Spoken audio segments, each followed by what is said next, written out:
Praise the Lord. ஆண்டவரும் அருமை இரட்சகருமாகிய இயேசு கிறிஸ்துவின் இனிய நாமத்தினாலே உங்களை யாவரையும் நாங்கள் வாழ்த்தி ஆசீர்வதிக்கிறோம். கர்த்தர் உங்களை ஆசீர்வதிப்பாராக.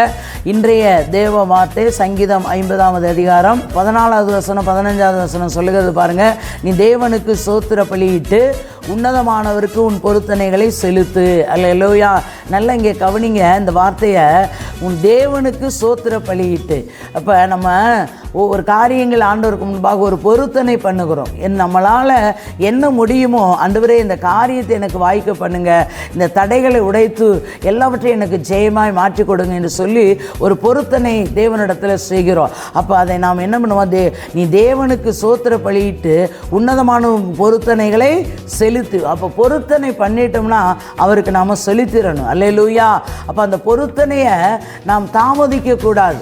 இப்போ பொருத்தனையை செலுத்தின பிறகு கர்த்தர் நமக்கு அந்த காரியங்களை வாய்க்க பண்ணுகிற தேவனாய் இருக்கிறார். அல்லேலூயா.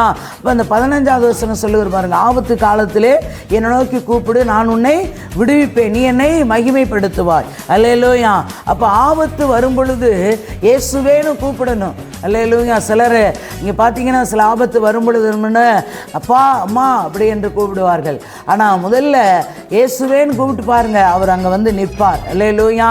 நின்று நடத்துகிற தேவனாய் இருக்கிறார். அப்போ ஆபத்து வரும் பொழுது இயேசுவே இந்த ஆபத்தில் இருந்து என்னை விடுவியும் என்று நீங்கள் கூப்பிடும் பொழுது அதிலிருந்து நம் விடுவிக்கிற தேவனாய் இருக்கிறார். அல்லேலூயா.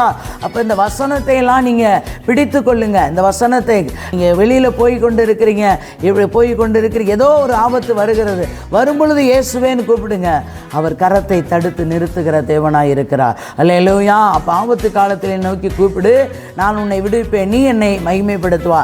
அப்போ அவர் நன்மையை செய்த போது நீங்கள் என்ன செய்யணும்னா சபையில் போய் சாட்சி சொல்லணும், ஆண்டவருடைய நாமத்தை மகிமைப்படுத்தணும்.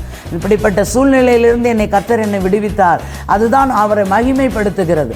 சாட்சி தான் அவரை மகிமைப்படுத்துகிறது. அப்போ நீங்கள் அப்படி சொல்லும் பொழுது ஆண்டவருடைய நாமம் மகிமைப்படுது. இந்த வார்த்தையை கேட்குற ஒவ்வொருவரும் உங்களுக்கு கர்த்தர் பெரிய காரியத்தை செய்வாராக. தகப்பனே மை துதிக்கிறோம் சோத்திரங்கத்தாவே, சர்வ வல்லமையுள்ள தெய்வமே மை துதிக்கிறோம் சோத்திரையா. நேற்றும் இன்று மாறாத நல்ல தகப்பனோட பரிசுத்த கரத்தில் ஒரு விஷயம் எங்களை தாழ்த்தி உங்களுடைய பொறுப்பாதத்தில் தருகிறோம். இந்த வார்த்தையை கேட்குற பார்க்குற ஒவ்வொருவரையும் கர்த்தர் ஆசீர்வதித்து பெரிய காரியங்களை செய்யுங்க. இயேசுவின் நாமத்தில் நிச்சயம் நல்ல பிதாவே. ஆமேன் ஆமேன்.